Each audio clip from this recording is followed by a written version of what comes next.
we'll take one. Thus, when the system started breaking up, and the leaders of the system, and eventually on all levels, ceased to be certain and sure of what is going to happen tomorrow, their orders became, of course, the surveillance became much less strict.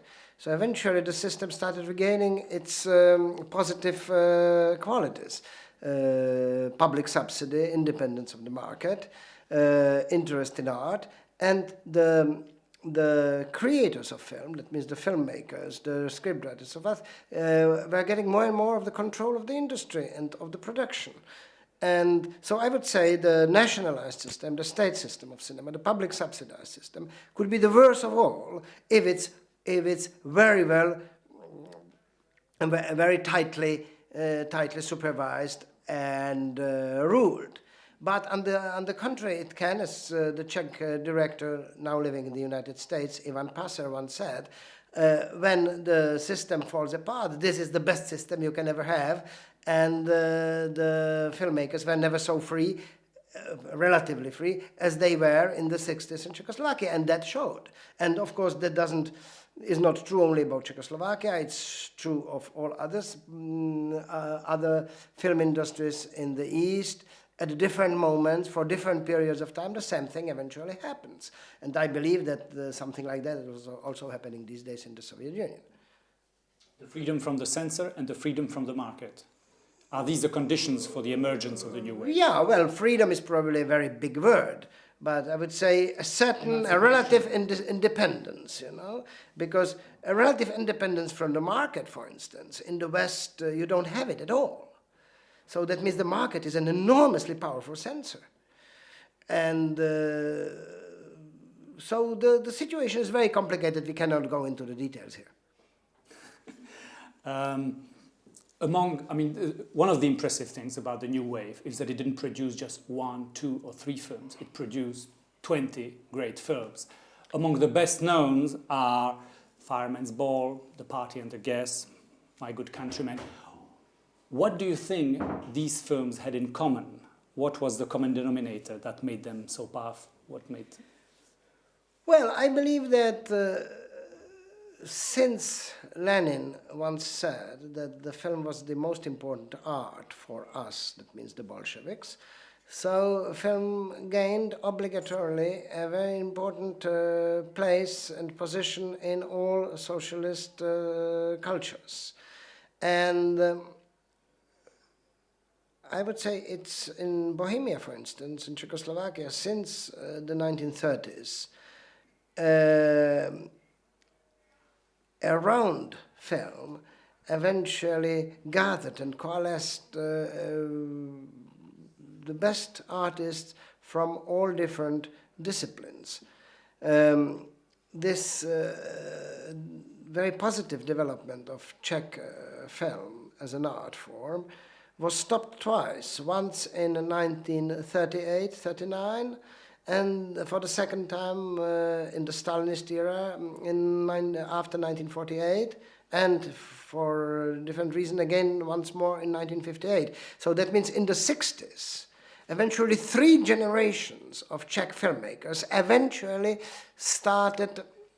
got the possibility to do for the first time in their lifetime what they wanted to do. And that's why you said 20 films, I would say you had practically 15 directors of all generations. Some of them were 60, the oldest one, the youngest one were a little over 20, and they were doing exactly the same thing with different experience, with different styles, but within the same framework. And I believe that was the reason why this small film production, which was the Czechoslovak film production in the 60s, became one of the most important in Europe. Look, in 1968,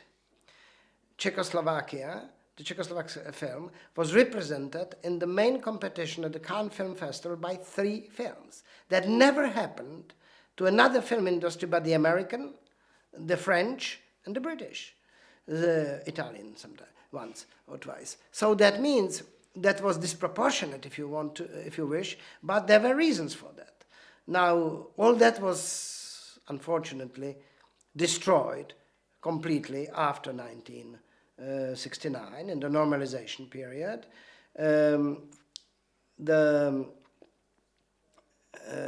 I would say not only the filmmakers, not only the ambition, but also all sequels, I would say, of this marvelous creative period of the 60s were wiped out, were burned out. Was there another reason that made the new wave powerful? That there was a lot of interaction of writers, of filmmakers, of all the artists that were all converging towards the film industry. That's what I said. In the 30s, it already happened, that it came back in the 60s, and this Prague is, of course, a small place, but an enormously inspiring place, and these people, it means writers, painters, musicians, filmmakers, meet every day twice between themselves. So then eventually the interaction is enormous. Yes. Could I be more specific about some of the films?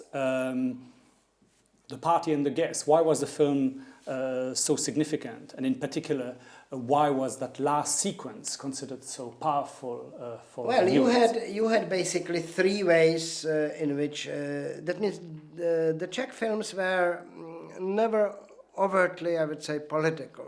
They were metaphorically political, and three different approaches developed during the 60s.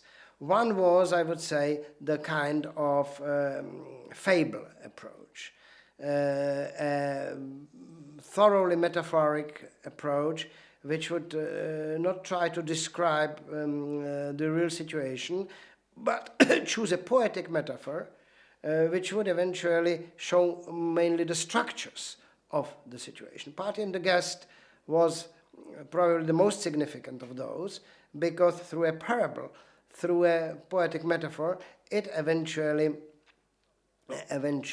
showed the functioning and the moral and the moral structure of Stalinist system.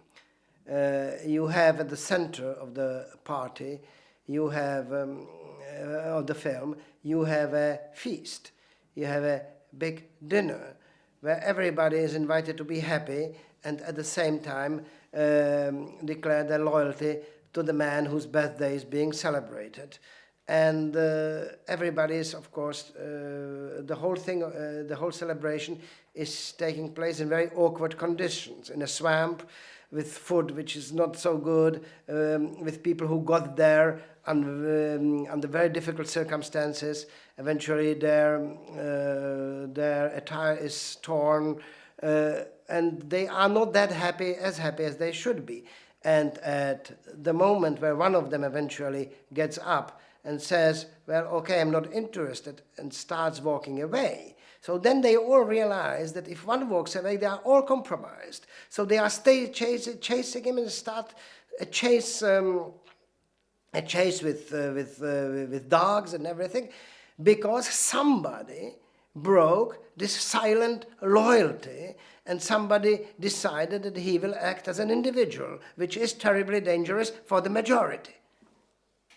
So that is one parable, but you said the other one is irony. You don't have really you had some satirical films which were not so good, but you have ironic metaphors. The master of the ironic metaphor became Milos Forman, obviously. And again, Milos Forman eventually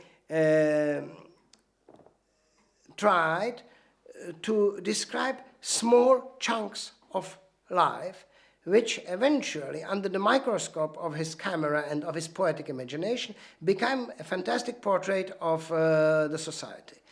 I like to tell my students that when I was a child, my uncle, who was a university professor at medical school in biology and anthropology, invited my family to lunch, and I was, I don't know, 4 or 5 years old, and didn't wash my hands before lunch. And my uncle, the professor, took me by my hand and took me into his lab, and put my little finger under the microscope and said, look. And I looked at my finger. What I saw was so horrifying that I had started washing my hands not only before lunch, but again and again. And I think that's what exactly Forman is doing. He's putting a little finger of the society, or a little square millimeter of the society under a microscope, like in Fireman's Ball, like in Black Peter and so forth, and shows the society what it looks like. Fireman's Ball, which is really telling a funny story of a ball, of a celebration